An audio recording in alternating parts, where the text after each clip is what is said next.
Je suis super content de vous retrouver tous et toutes pour ce webinaire qui est un peu un premier webinaire, puisque du coup, je vais vous expliquer tout ça. On a décidé de fonctionner un petit peu différemment dans ce format. Et du coup, apparemment, vous êtes très nombreux, puisque du coup, c'est la première info de ce webinaire, vous êtes 100. Donc, écoutez, bonjour à tous. Pour ceux qui me connaissent pas, je m'appelle Fabrice Menlo, je suis le dirigeant de la société Crop & Co, qui est spécialiste du métier des achats. Et puis, je dirige également l'équipe qui a développé avec moi un logiciel, un SI achat qui s'appelle Ocaveo. On va donc passer 1 heure ensemble, hein, c'est le challenge. Alors, je vais faire venir sur scène parce que du coup, je ne serai pas seul.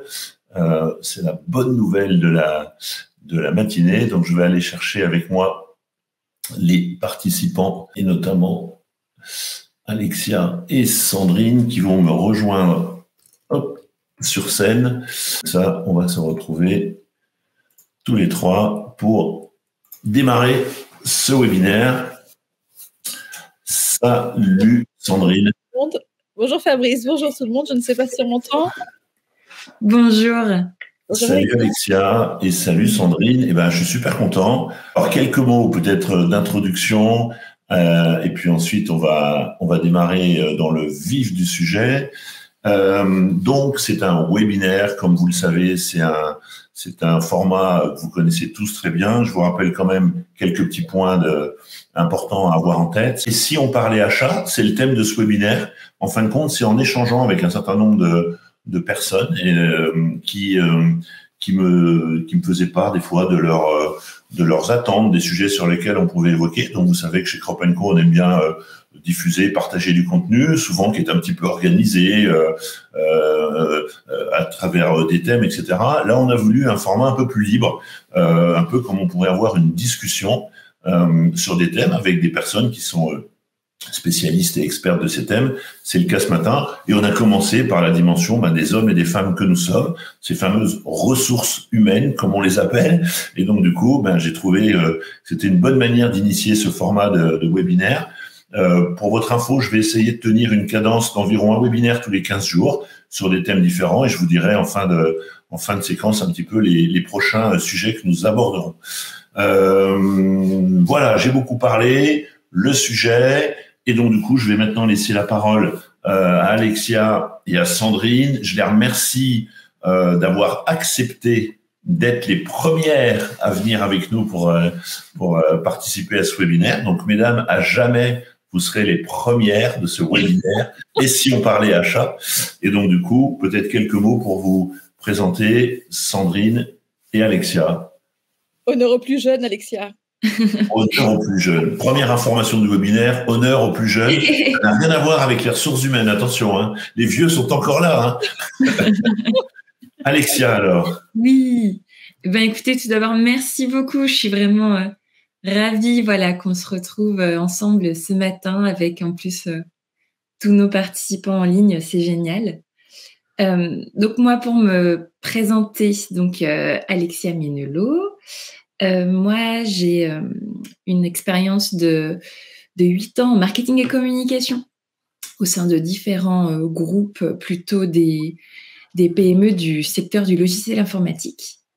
Et depuis maintenant 2 ans, en fait, j'accompagne les entreprises sur les sujets des compétences comportementales, donc ce qu'on appelle aussi les soft skills, et plus particulièrement sur tout ce qui va traiter de la communication en interne entre les personnes, de la gestion des éventuelles tensions lorsqu'il y en a, de la gestion des émotions lorsqu'il y en a aussi, dans le but en fait d'améliorer la productivité des services et puis bien sûr aussi le bien-être, menant aussi à l'engagement des collaborateurs. Ça fait aussi partie des thèmes qui sont traités. Donc voilà, moi ce que je propose aujourd'hui, c'est des services soit de médiation lorsqu'il y a des tensions ou d'amélioration de la communication interne et aussi de formation lorsque le besoin s'en fait sentir. Donc voilà, je suis ravie d'être avec vous ce matin pour discuter de comment est-ce qu'on peut traiter aussi de ces sujets à travers la casquette achat. Voilà. Alors, c'est un point qui est important avant que Sandrine se présente également, c'est qu'en effet, je vais plutôt essayer dans ces moments qu'on va partager ensemble d'aller chercher des personnes qui sont spécialistes et expertes d'un sujet qui n'est pas forcément le sujet des achats, mais qui concerne le métier des achats, et qui, idéalement, le connaissent un petit peu. C'est le cas d'Alexia, c'est le cas également de Sandrine, avec qui on coopère régulièrement dans le cadre de recrutement, d'évaluation de compétences. Mais une fois encore, voilà, leur expertise, leur métier est un thème connexe avec lesquels on va travailler. Et c'est pour ça qu'elles sont là aujourd'hui. Donc, moi, je vais faire le lien sur le métier. Et du coup, maintenant, Sandrine, c'est à toi. Bonjour à tous, ravie d'être ici aussi. Merci beaucoup à Fabrice de nous avoir conviés pour ce premier webinaire. On essuie les plâtres, enfin c'est comme ça, c'est bon, voilà. Il en faut bien. Peut-être qu'il n'y en aura pas d'autres, on ne sait pas. Aussi, vous serez peut-être les seuls. Non, on va quand même tout faire pour qu'ils reviennent. Et pour ce qui me concerne, j'ai un parcours. Alors, j'ai toujours travaillé dans les ressources humaines. Un début de parcours plutôt en audit RH, audit organisationnel. Et ensuite, depuis plus de 15 ans, sur le recrutement, dont beaucoup de recrutement achat, sur tous les niveaux de poste achat, on va dire de l'acheteur projet, du jeune acheteur projet aux directions achat groupe. Et quand on parle de recrutement, c'est recrutement, mobilité interne, développement des compétences, évaluation de potentiel, etc. Et du coup, comme j'ai ce double parcours, j'accompagne aujourd'hui les entreprises à la fois sur le volet recrutement, évaluation, etc. Et puis sur le volet organisationnel RH. Voilà. Donc, voilà. D'où le sujet du moment. D'où le sujet du moment. Alors, en vérité, ce sujet que j'ai appelé, et si on parlait achat et RH, dès qu'on pose ces deux lettres RH, on est sur un sujet, bien sûr, qui est très vaste, qui est très complet. Et nous-mêmes, pour tout vous dire, avec Alexia et Sandrine, quand on a préparé cette séance, on se dit, mais comment on va dérouler un peu l'histoire et les messages qu'on veut partager avec vous. Donc, du coup, on a prévu une manière un petit peu d'aborder cette thématique, puisque du coup, le sujet, il est très important. Alors, on a décidé un petit peu de focaliser notre champ d'action à un certain nombre de situations concrètes que vous vivez. Et ça veut dire aussi que ce qu'on va être amené à se dire et peut-être à partager, c'est aussi ce que vous allez nous dire, puisque du coup, vous avez la possibilité, encore une fois, de poser des questions, d'interagir, d'interpeller, et voire même si jamais certains ont vraiment le besoin de le partager avec tous, je vous appellerai, comme je l'ai fait avec Sandrine et Alexia, à venir sur scène avec nous et à partager. Donc, n'hésitez pas à réagir et à poser vos questions. C'est pas un cours, c'est pas une formation, c'est pas une conférence, c'est une discussion autour d'un thème avec des personnes qui vont venir nous partager leurs expériences, ce qu'elles voient, ce qui fonctionne, des fois ce qui fonctionne pas. Et puis vous êtes là pour venir interagir avec nous. Alors, on s'est intéressé pour préparer à plusieurs thématiques. Déjà, la relation des acheteurs au sein de l'organisation, puisque du coup, on est aux achats, et vous le savez bien, un métier support, fonctionnement de l'organisation. Donc, s'il y a bien un métier dans l'organisation qui est interconnecté avec souvent toute l'entreprise et l'extérieur de l'entreprise, c'est l'acheteur. Et donc, du coup, dans le cadre de ces relations, forcément, ces compétences, ces soft skills dont parlait Alexia, elles sont mises en œuvre avec plus ou moins de succès. Et ça, c'est un premier sujet. Donc, on va s'intéresser à ces compétences comportementales. C'est aussi intéressant de venir regarder le sujet parce que souvent, c'est en train de changer dans les écoles, dans les formations. Mais dans le métier achat, on a beaucoup mis l'accent sur les formations techniques au métier. Comment je négocie, comment je fais une stratégie d'achat, etc. Je crois que souvent, on n'a pas beaucoup mis l'accent sur comment j'écoute, comment je m'exprime, comment je détecte une situation difficile, comment je mets en œuvre des approches pour que justement elle ne soit pas difficile. Donc, c'est un point. Et puis enfin, il y a une dernière thématique avec laquelle également qui est très intéressante et sur laquelle Sandrine a beaucoup d'expérience, autour de toutes ces mécaniques de co-construction. Puisque du coup, on le sait bien au niveau achat, en permanence, on est dans cette logique un peu de partage, d'échange, de construction, que ce soit en interne. Des fois, c'est d'ailleurs un peu plus compliqué en interne et avec l'externe. Donc, cette dimension collective On parle maintenant même d'intelligence collective. Voilà. Après l'IA, on est sur l'intelligence collective. Du coup, comment tout ça se met en œuvre? Donc, dans un premier temps, j'ai demandé à Sandrine et à Alexia de revenir un petit peu sur comment ça se passe, ce qu'elles voient, quels sont les contextes, quels sont des éléments qu'on est amené à rencontrer régulièrement, pour que du coup on puisse un peu s'appuyer sur cette partie un peu de la manière dont ça se passe, pour pouvoir peut-être tirer des premiers enseignements. Et donc du coup on pourrait en effet peut-être Sandrine démarrer avec ça. Comment toi tu vois un petit peu cette relation, comment elle s'installe? On sait que les achats c'est support, et pour autant souvent chacun travaille un peu dans son coin.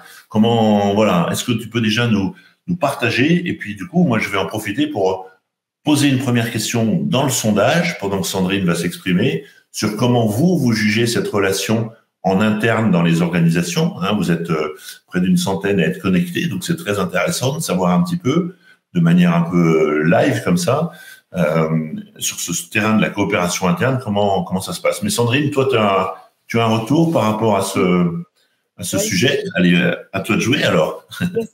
Donc, ce que j'ai constaté, ce que je constate encore, en fait, donc j'interviens auprès d'un certain nombre d'entreprises qui sont de taille PME, ETI et très grands groupes. Et le constat quand même qui est fait et qui est toujours fait, malheureusement, je travaille beaucoup auprès des services achats, mais pas que, auprès d'autres services, c'est qu'en fait, il y a un travail, un fonctionnement qui est très siloté. C'est-à-dire qu'il y a le service achat, la production, le bureau d'études, l'innovation, les méthodes, les développeurs pour ce qui est d'autres sujets, le commerce, la qualité, etc. Et en fait, chacun est siloté. Et lorsqu'il y a des problèmes, entre guillemets, quels que soient les problèmes, j'ai presque envie de dire, de mauvaise livraison, de problèmes de qualité, de problèmes de retard, etc., souvent, c'est le service achat qui, en plus, double effet qui se coule, sont vus comme des approvisionneurs parfois. Le service achat n'a pas compris, on n'a pas besoin du service achat. Donc en fait, le service achat, régulièrement vu comme un frein au développement, vis-à-vis, par exemple, la R&D ou l'innovation ou le bureau des méthodes. Non, mais on ne va pas passer par le service achat, ils vont nous proposer quelque chose qui ne conviendra pas, etc. Donc il y a souvent du silo et le service achat vu comme un frein. Et puis, avec les acheteurs, c'est plus compliqué, c'est plus lent. Ils ne comprennent pas notre demande. Non, mais eux ne sont pas au cœur des problématiques de l'entreprise. Un peu comme vraiment comme un frein. Et d'accord. Le dernier roue du carrosse, alors qu'il devrait être mis en premier, presque en amont, très très très en amont des projets. Alors qu'il n'y a pas toujours des carrosses pour aller voir les entreprises, mais. Alors, oui, bien sûr. Alors, ce qu'on s'est pas dit aussi, peut-être c'est intéressant de le partager avec vous. Vous êtes très nombreux, vous êtes tous d'horizons différents. Il y a des acheteurs, des patrons d'achat. J'ai vu également des personnes d'équipe RH. C'est très intéressant puisque du coup, vous êtes aussi au RH une fonction de support à l'organisation. Et donc, du coup, on peut avoir des situations très différentes.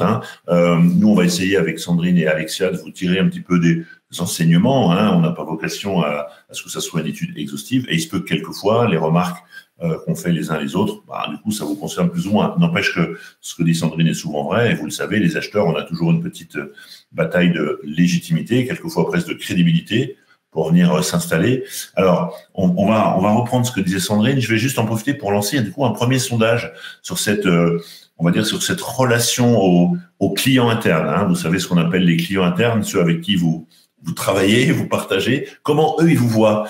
Et ça, c'est très intéressant. D'ailleurs, je vous encourage souvent dans vos organisations à aller aussi faire ce travail un peu d'écoute de la vision des clients internes. Et donc, du coup, je vais vous partager un premier sondage. Est-ce que le dysfonctionnement est vu à chaque fois comme un frein et du coup comme des tensions? Ça peut vraiment générer des tensions entre les services et du coup une spirale infernale presque qui s'inscrit dans les fonctionnements internes. Alors, comment les clients internes parlent de vous? Allez, vous pouvez voter. Je vous ai mis quelques propositions. Voilà, on va s'amuser un petit peu à aller voir le regard que vous avez. C'est souvent, moi, une vision aussi que j'ai lorsqu'on mène des opérations de diagnostic sur le métier achat, puisque du coup, c'est souvent ce qu'on va chercher aussi, la coopération avec les acheteurs. Et ce que décrit Sandrine, on l'a quelquefois, ça change, et puis on le verra aussi que des fois, d'une organisation à l'autre, ça peut évoluer. Alexia, sur ce thème de cette coopération, de cette relation, est-ce que tu as est-ce que tu partages cette vision que quelquefois dans l'entreprise, on est un petit peu dans ce format un peu siloté, comme le dit Sandrine? Oui, c'est vrai que parfois aussi, il peut y avoir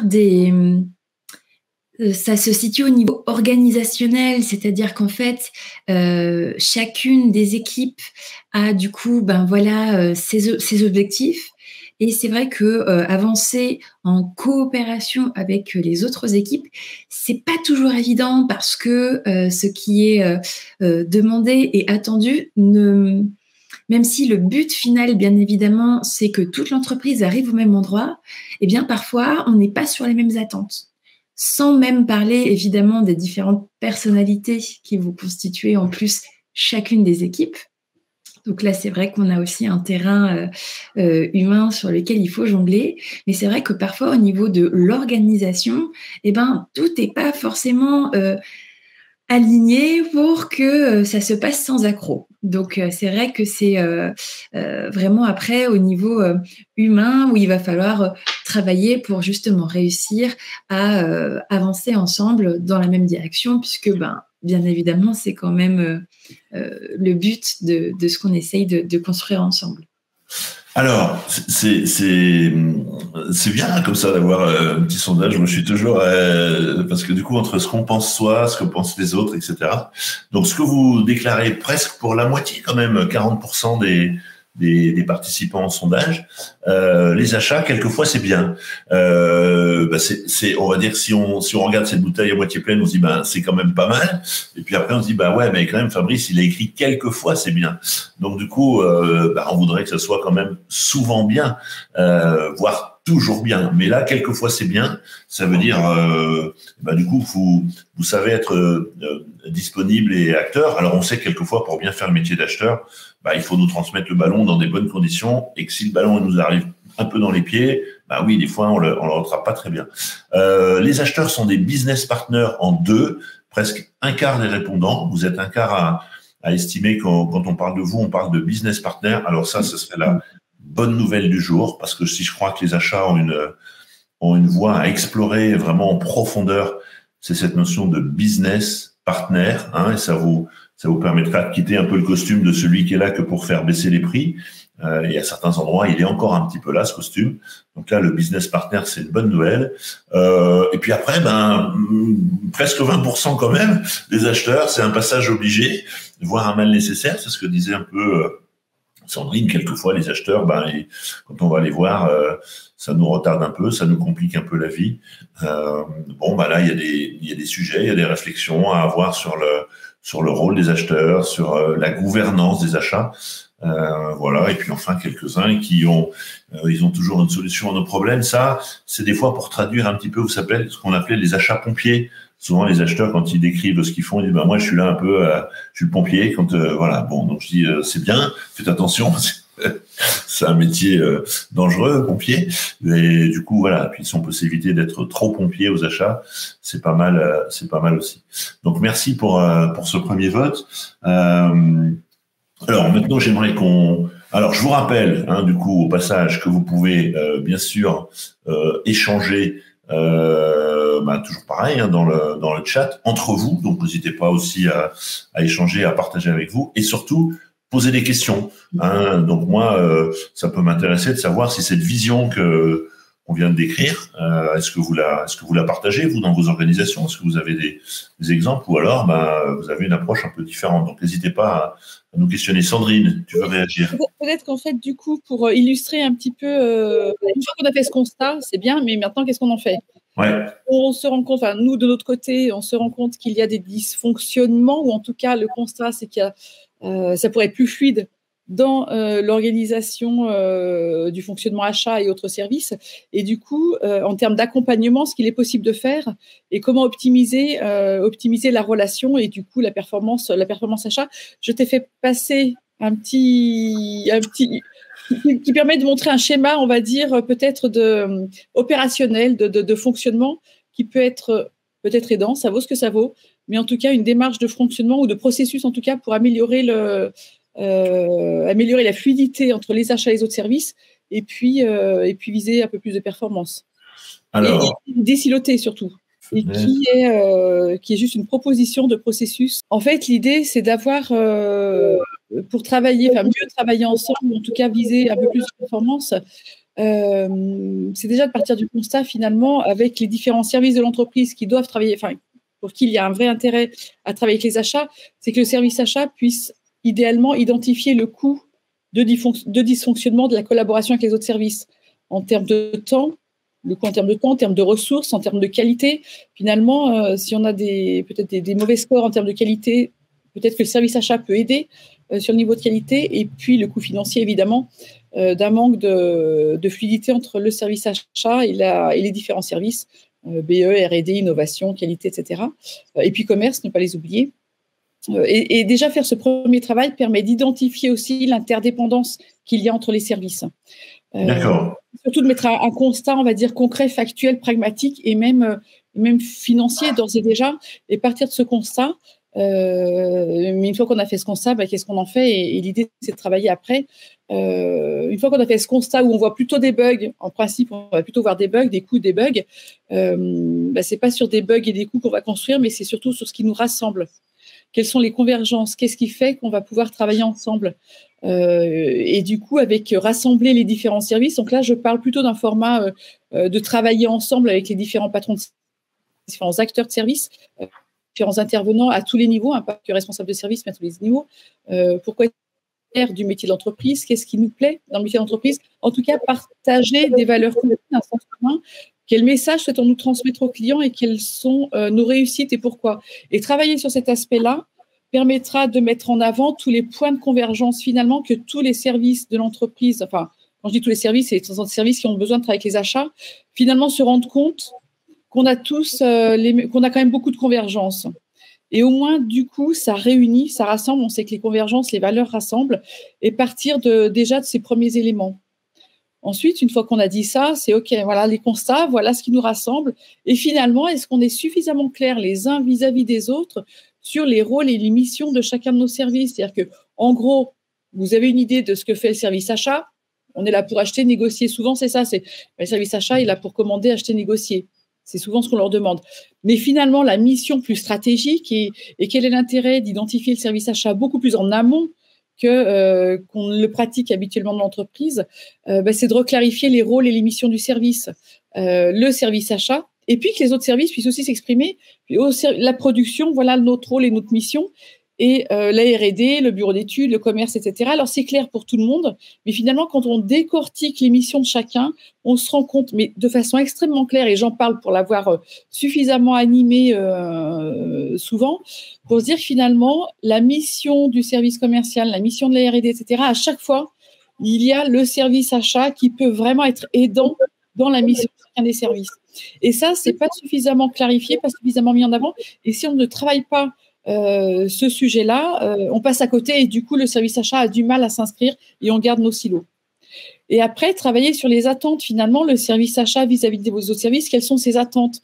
Alors souvent, et là je fais un super gros raccourci, c'est on aimerait être prévenu en amont. Enfin, une fois qu'on a dit ça, qu'est-ce qu'on en fait? C'est vraiment, encore une fois, décortiquer à chaque fois quelles sont les attentes du service achat vis-à-vis des autres services et vraiment les clarifier. Et puis, et là où ça devient intéressant, quelles sont les attentes des autres services vis-à-vis des achats, et finalement, par méconnaissance des rôles et des missions précises, les autres services n'ont pas toujours les bons niveaux d'attente ou les bonnes attentes. On attend que ça soit livré dans les délais, on attend de la qualité, mais c'est pas suffisamment clarifié et décortiqué. Et prendre le temps de se poser sur tous ces aspects-là permet vraiment de faire ressortir des sujets extrêmement forts et importants, de pouvoir après reconstruire un nouveau schéma de fonctionnement et dire oui, OK, on a compris que le service achat pouvait nous aider là-dessus, on l'avait pas clairement identifié. Ah oui, nous, service achat, on a compris que la production, la qualité avaient des sujets ici, on ne les avait pas clairement identifiés et voilà comment on va pouvoir les aider. Et décortiquer tout ça et prendre le temps de le faire. Et là, je parle encore une fois d'animation de processus avec les équipes. On en ressort des éléments extrêmement forts, extrêmement forts. Là, je fais un passage, un gros raccourci. Et une fois que l'on a dit tout ça, et l'idée, c'est vraiment de définir ou redéfinir une charte de fonctionnement basée sur tout ce que l'on a dit précédemment. Et quand on redéfinit cette charte de fonctionnement, eh bien, on se rend compte que les achats, du coup, sont beaucoup plus impliqués sur les sujets en amont et bien avant les achats à proprement dit. C'est-à-dire que c'est de se dire, tiens, à l'atelier, finalement, on a un retard de production. Le retard de production, les achats peuvent vraiment intervenir, puisque le retard de production est peut-être dû à un équipement qui n'est pas de bonne qualité, qui n'est pas suffisamment à l'ordre du jour, etc. Est-ce que le service achat ne peut pas travailler avec la R&D pour travailler sur l'optimisation des outils de production? Et ça, la production, typiquement, n'y pense pas. Là, c'est juste un sujet embryonnaire, mais il y en a de nombreux, et on se rend compte que les achats deviennent vraiment facteurs de performance dans l'entreprise et non plus freins et empêcheurs d'avancer, etc. Et puis évidemment, après, c'est le service achat. Une fois que l'on a dit ça, à l'intérieur du service achat, finalement, est-ce qu'on a le bon niveau de compétences? Est-ce que j'ai les bons niveaux de compétences et de ressources pour accompagner les différents services? Finalement, est-ce que j'ai un acheteur projet en capacité de travailler vraiment plus sur de la stratégie et du projet achat que simplement, entre guillemets, du cost killing? Est-ce que j'ai dans mes acheteurs le bon niveau d'influence? C'est-à-dire, qu'est-ce que j'ai dans mon équipe des personnes qui ont cette posture? C'est là, je laisserai plus la main à Alexia aussi, mais est-ce que j'ai des acheteurs qui sont au bon niveau d'influence, d'assertivité pour avoir cette posture et influencer finalement les autres services? Est-ce que j'ai le bon niveau d'écoute et de compréhension de ce que font les autres services? Est-ce que je sais écouter suffisamment mon interlocuteur pour comprendre sa problématique et me détacher un peu de la mienne et comprendre un peu plus la sienne? Et puis, est-ce que j'ai le bon niveau managérial dans mon service achat pour développer l'équipe sur ces différents aspects-là? Et on voit du coup que pour désiloter et pour co-construire, il faut passer un peu par ce process-là pour accompagner et avoir une charte de fonctionnement qui sera beaucoup plus fluide, casser les silos, être plus fluide et développer la performance, mais au service évidemment des marges, des coûts, de la R&D, de la production, etc. Et par ricochet après au niveau travailler sur les RH. Dans les grandes lignes, c'est un gros raccourci, mais en gros, c'était un petit peu le processus qui peut être intéressant de travailler. Alors avant qu'en effet Alexia nous parle un petit peu de ses qualités comportementales, est-ce qu'il y a des questions dans cette assemblée là d'acheteurs et de responsables de ressources humaines sur ce thème, sur ce que vient de décrire Sandrine en termes de process? N'hésitez pas, si vous avez une fois encore des questions à partager avec nous, voilà, vos interrogations, ou peut-être aussi confirmer un petit peu ce que vient de dire Sandrine. Je vous laisse poser vos questions pour compléter peut-être et pour faire le parallèle vraiment avec le métier, même si Sandrine l'a bien décrit. Moi, je serais tenté de dire qu'il y a quatre dimensions qui sont importantes, qui vont nous aider dans ce qu'a dit Sandrine, mais n'importe comment, et qui sont absolument essentielles dans le métier achat. Il y a une première dimension qui est importante et qui des fois fait un peu défaut. C'est ce que j'appelle les règles du jeu. C'est-à-dire, les règles du jeu aux achats, c'est politique achat et gouvernance. Voilà. Avant qu'on dise qu'on travaille pas bien ensemble, il faut qu'on décrive quelque part c'est quoi bien travailler ensemble. Oui, moi je suis acheteur. Si tu viens me voir quand ton projet est déjà défini, je vais te livrer une petite performance. Si tu viens me voir quand tu as des idées, quand tu recherches des fournisseurs, des nouvelles solutions, alors moi je vais mettre en œuvre mes capacités de sourcing, etc. Voilà. Donc point numéro 1, dans toutes les organisations, je vous encourage vraiment à poser la politique achat, et maintenant elle s'appelle même politique achat responsable, et puis la gouvernance. Ça, c'est les règles du jeu. Deuxièmement, la communication. On va oublier souvent un petit peu ce levier au niveau du métier. Il est extraordinaire parce que du coup, vous êtes par essence des communicants. Et pourquoi c'est important de le faire aux achats? Parce que je vous répète souvent que les achats, c'est le seul métier dans une entreprise qui peut être pratiqué par des personnes qui sont pas des acheteurs. Donc du coup, Sandrine tout à l'heure, à travers d'une phrase, nous parle des achats, puis des appros. Mais nous, on sait que c'est deux choses différentes. Approvisionner, c'est pas acheter. Mais pour quelqu'un qui nous connaît un petit peu moins, l'acheteur, c'est celui qui passe des commandes. Non, mauvaise pioche. L'acheteur, il passe pas de commandes, c'est l'approvisionneur. Alors, des fois, la personne qui s'appelle acheteur passe des commandes. Ça, c'est un autre sujet. Donc, la communication. Il faut en permanence que vous communiquiez sur votre métier. Troisième point, les outils, c'est-à-dire, il existe maintenant Encore plus qu'avant. Avant, nos outils aux achats, on le sait, c'était le fichier Excel. Et puis, un peu fin de l'histoire, un SharePoint quand tout allait bien. Bon, bah maintenant, il y a des logiciels, il y a des outils métiers. Et ça, c'est drôlement intéressant pour mieux faire son métier. Et notamment des outils collaboratifs. Hein, c'est pas des outils que j'utilise moi tout seul. Bah, c'est ton dossier, on va travailler ensemble sur un même outil. À tout moment, tu sauras ce que je fais, où en est le planning, qu'est-ce qu'a dit le fournisseur, etc. Et puis le dernier sujet, là on est vraiment dans le cœur du métier, c'est les pratiques. C'est-à-dire que si vous voulez aussi exister dans cette coopération qu'on doit améliorer, et quand les gens disent les acheteurs, je vais pas trop les voir parce que voilà, c'est peut-être parce que vous n'avez pas assez démontré en quoi vous allez être utile. C'est-à-dire que si moi j'appelle ma DRH pour venir m'aider dans le recrutement, c'est pas uniquement parce qu'on m'a dit qu'il y avait une procédure, c'est parce qu'elle va m'être utile, elle va m'aider à définir mon projet. Voilà, si on appelle demain Sandrine ou Alexia pour venir travailler avec nous, c'est qu'elles vont venir nous permettre de mieux faire certaines choses qu'on ne sait pas faire, quelquefois qu'on n'a pas le temps de faire. Donc vous, au niveau achat, interrogez-vous, c'est quoi vos pratiques essentielles du métier de l'acheteur? Définir une stratégie d'achat, négocier, résoudre une difficulté, améliorer la coopération avec un fournisseur, voilà. Et mettez en avant toutes ces activités.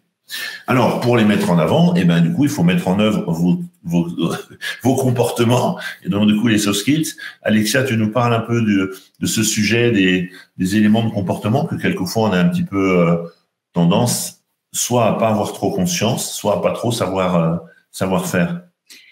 Oui, merci pour la transition parce que c'est tout à fait en lien. En fait, souvent, et c'est tout à fait normal, il y a beaucoup de savoir-faire techniques qui sont indispensables pour bien mener effectivement ces différents métiers.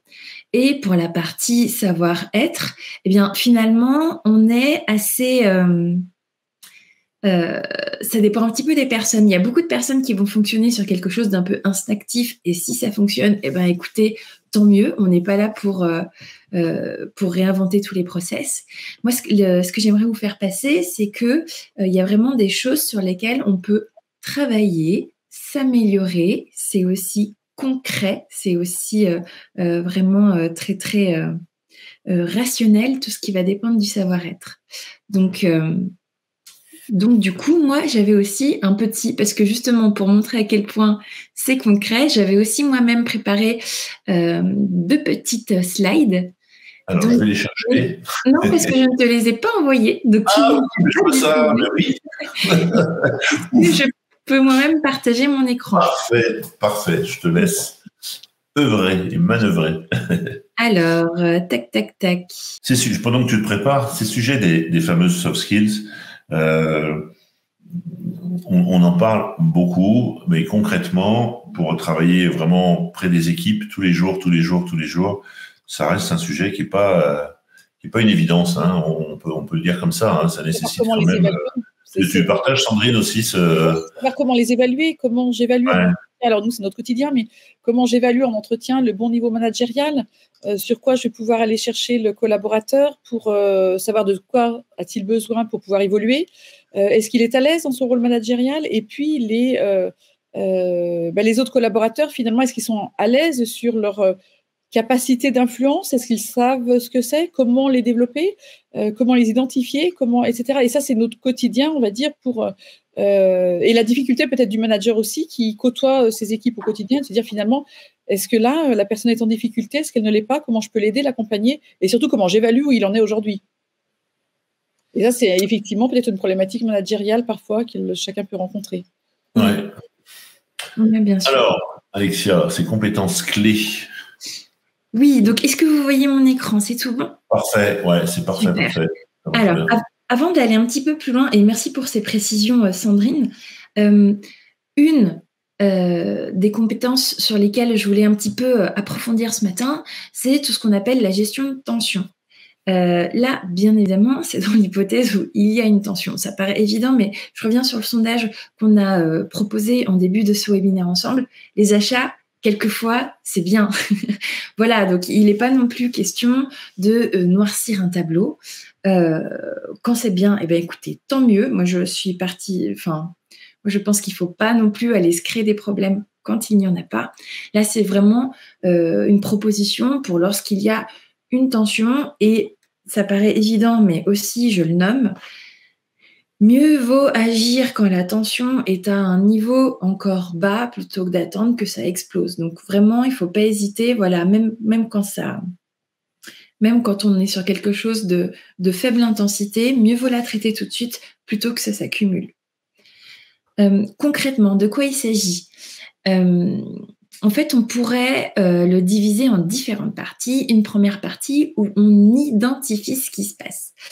Quand il y a une tension, souvent, on va souhaiter la résoudre assez rapidement. Et c'est tout à fait humain, c'est tout à fait normal. Sauf que pour pouvoir la réguler, il faut tout d'abord l'identifier, en fait. Qu'est-ce qui se passe ? Quelles sont les manifestations ? Est-ce que comment se traduit l'éventuel conflit ou situation conflictuelle ? Quel est le déclencheur ? Qui sont les parties prenantes ? Qui est-ce que ça implique ? Donc vraiment, passer une phase à identifier quel est le sujet de la tension pour, dans un second temps, se dire d'accord, il y a cette tension, mais quel est le besoin ? Est-ce que c'est un besoin de communication ? Est-ce que, au contraire, j'ai besoin de plus d'informations de la part de certains collaborateurs ? Est-ce que j'ai besoin de plus de temps ? Est-ce que j'ai besoin de plus de moyens ? Essayer vraiment de partir de quel est mon besoin. Et puis, dans un second temps, aussi anticiper les éventuelles conséquences qu'il peut y avoir à la gestion de cette tension. Est-ce que si je prends cette décision, telle équipe ou tel collaborateur va être impacté ? Donc l'idée, c'est vraiment aussi de penser à quelles sont les conséquences et ça c'est vraiment la finalité aussi à développer pour, dans un second temps, est-ce que je peux passer à ma slide suivante ? Améliorer la communication, parce que d'ailleurs, c'était évoqué précédemment, la communication est vraiment clé de toute manière pour pouvoir co-construire avec les différents services. La communication, ce qu'on a aussi souvent tendance à oublier, c'est que certes, il y a l'autre, mais dans un premier temps, il y a moi. Et en fait, savoir déjà pour moi-même, pour soi-même, être capable de savoir dans quel état interne je suis. Est-ce que je suis plutôt tendue, en colère ? Est-ce que j'ai quelques craintes ?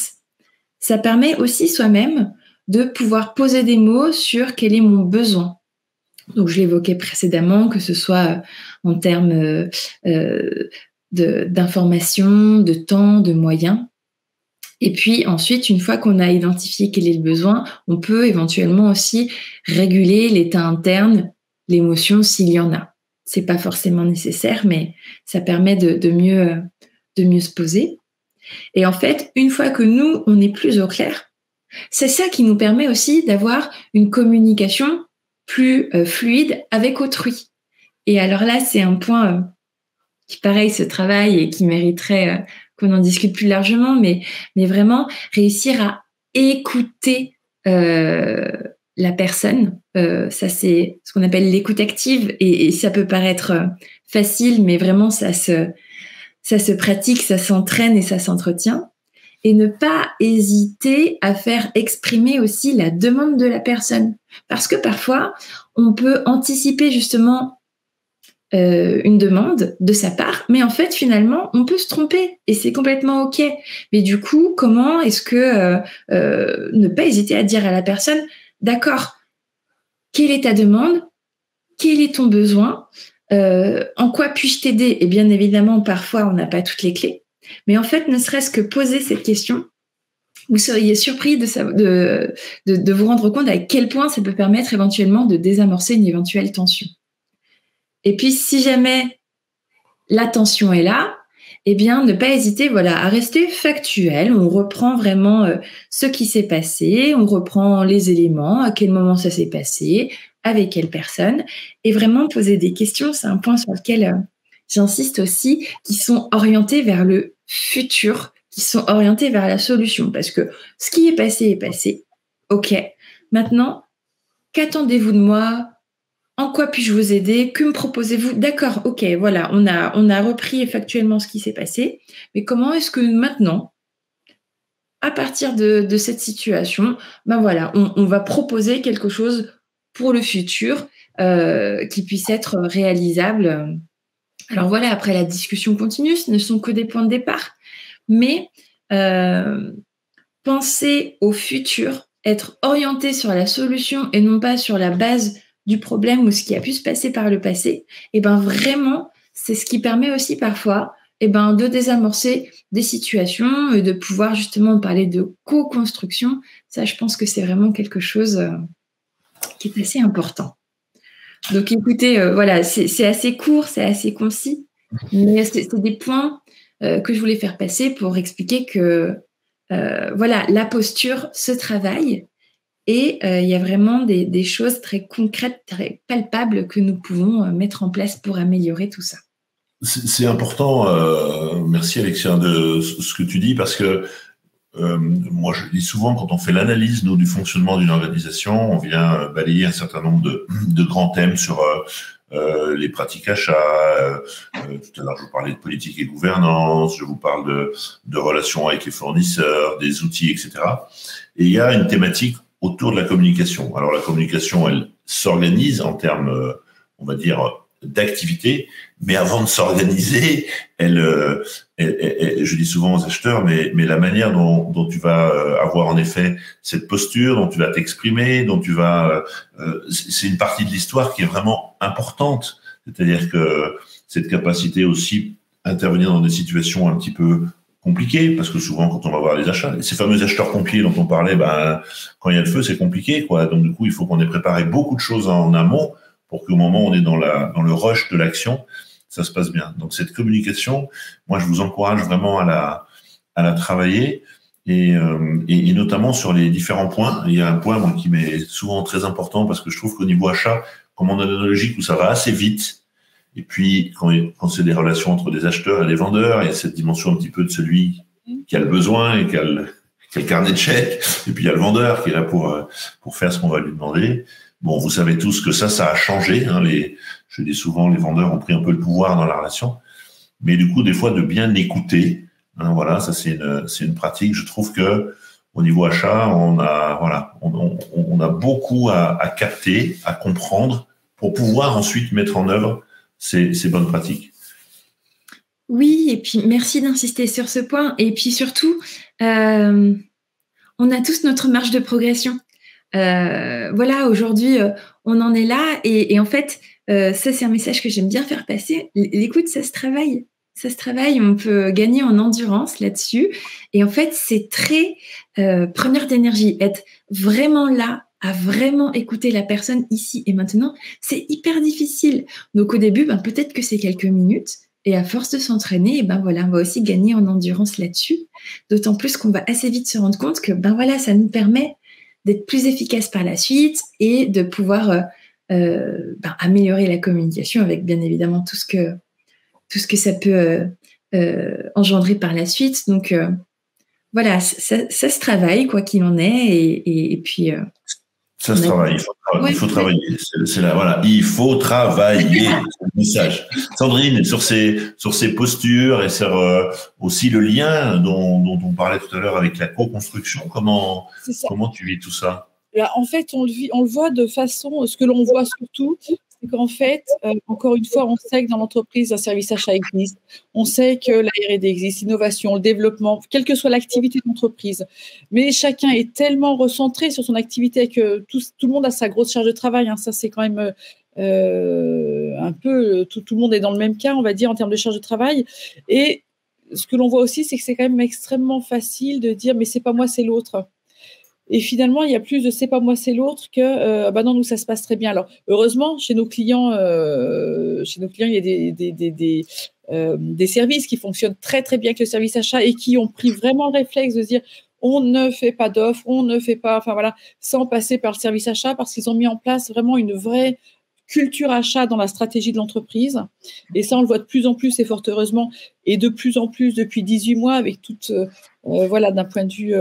les sujets géopolitiques, etc., tout ce qui se passe, et où ça se passe bien. Mais on voit encore que ça se passe bien c'est un petit peu, non pas contraint forcé, mais en tout cas, ça se passe bien, mais ça peut être optimisé dans l'organisation et dans la charte de fonctionnement que l'on peut mettre ensemble. C'est-à-dire que ça se passe bien, mais finalement, on fait comme avant, mais de façon un petit peu plus au forceps, donc on est un petit peu dans la contrainte.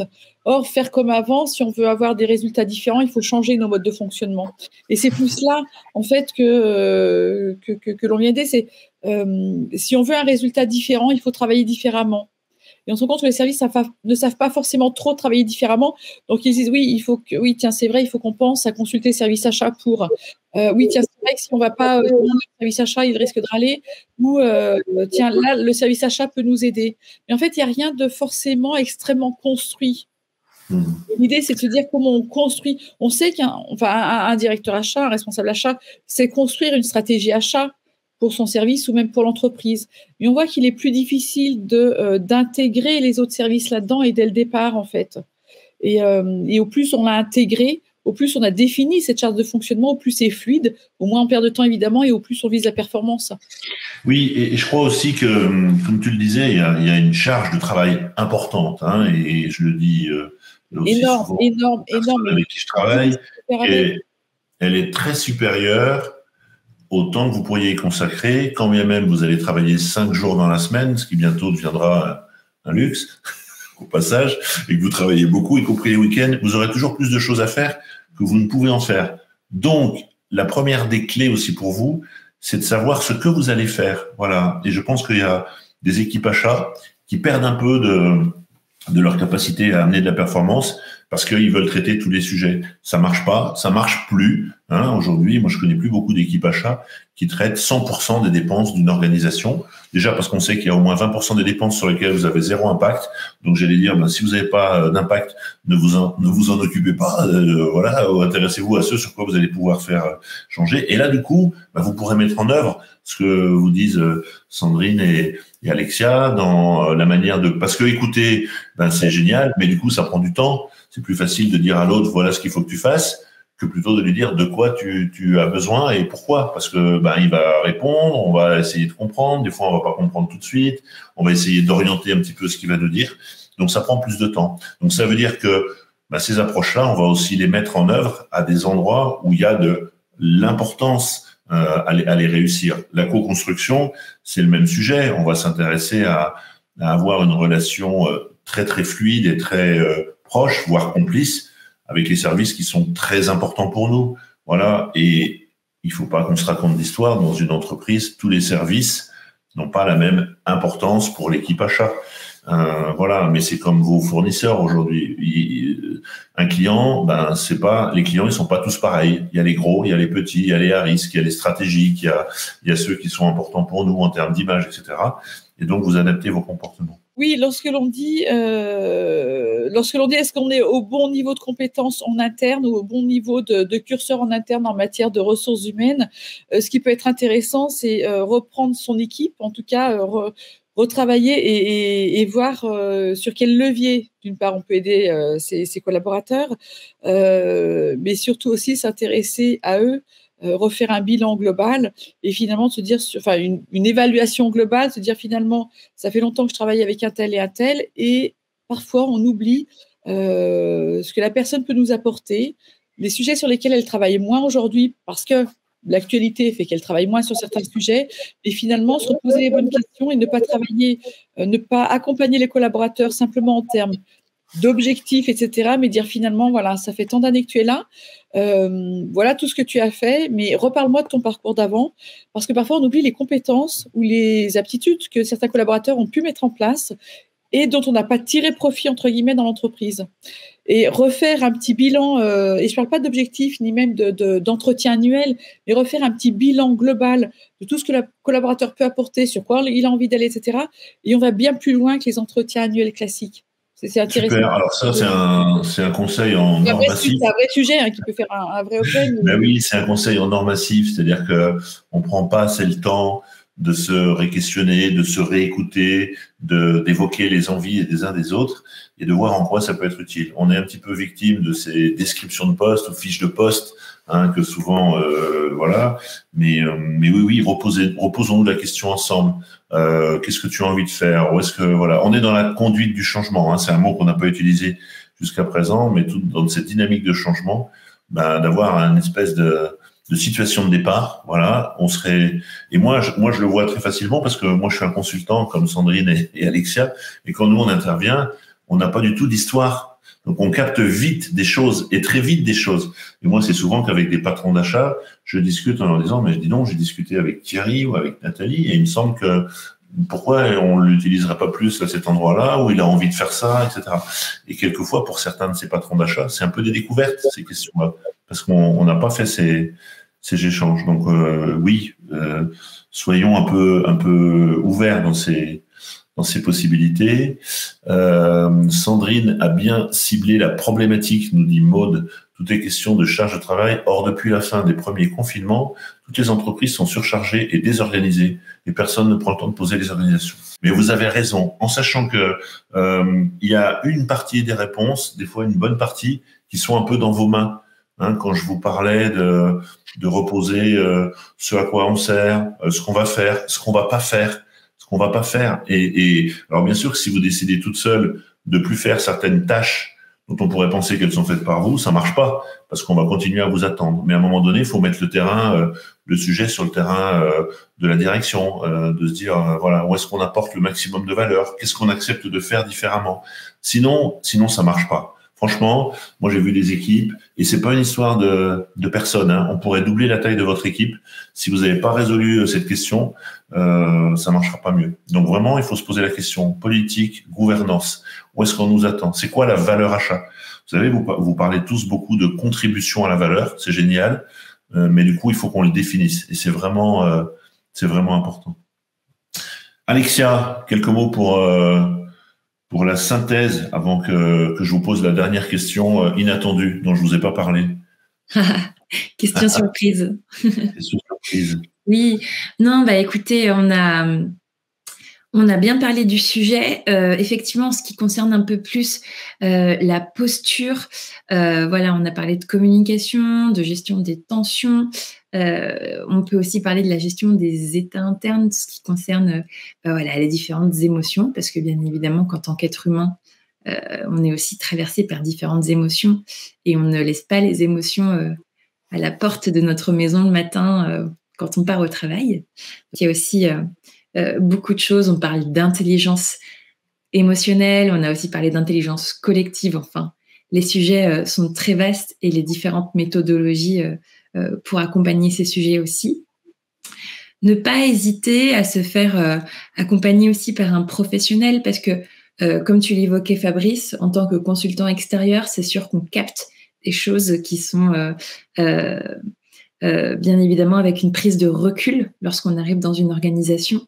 Donc, c'est aussi important de trouver voilà, le professionnel qui peut nous accompagner et convenir du coup à nos besoins.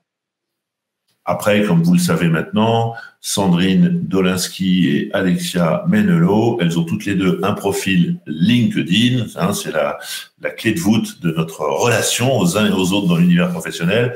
Donc, juste après le webinaire, ou même pendant le webinaire maintenant, vous pouvez bien sûr venir vous connecter à elles pour suivre un peu leur contenu, leur actualité, et puis leur poser des questions. Hein. Vous l'avez compris, c'est deux spécialistes de ces sujets. Super. Allez, avant que je fasse la synthèse, il est 59. Quelques secondes, Sandrine. Si tu avais à nous conseiller un livre ou une vidéo ou quelque chose pour que on puisse voilà, continuer notre chemin sur ce sujet. Alors, Sandrine et Alexia, toutes les deux, un livre, une vidéo, un film, un témoignage, un article, un post, voilà. Qu'est-ce que tu nous conseillerais? Alors, je pense qu'il est encore dans les kiosques, mais que dites-vous après avoir dit bonjour d'Eric Berne? La théorie d'Eric Berne, c'est sur l'analyse systémique. Effectivement, on est vraiment dans cette systémie, parce que là, on parle de co-construction entre les services. On est vraiment sur l'analyse systémique, enfin, de l'approche systémique, en fait. Et que dites-vous après avoir dit bonjour et sur le fonctionnement de la systémie en entreprise? C'est bien Eric, hein, c'est pas Stéphane. Stéphane, c'est les vieilles églises. À la fin. Alexia. Oui, et du coup, moi, voilà, je l'ai sous les mains, donc du coup, c'est pas mal. Alors, je ne sais pas si on va le voir en miroir, mais du coup, c'est l'agilité émotionnelle du docteur Suzanne David, qui était une lecture que j'ai faite il y a quelques temps et qui m'a beaucoup plu. Donc, pas uniquement centrée entreprise, mais tellement de choses que l'on vit en dehors peuvent s'appliquer à l'entreprise, que c'est une bonne lecture aussi. Génial. Allez, on arrive à la fin. Déjà, un grand merci à toutes les deux. Vous m'avez fait confiance pour cette première de « Et si on parlait achat ?» Et du coup, je suis très content d'avoir passé ce moment avec vous.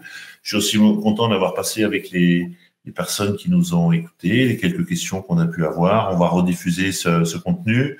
Nos prochains événements, on en a 2 là qui sont planifiés le jeudi 11 mai.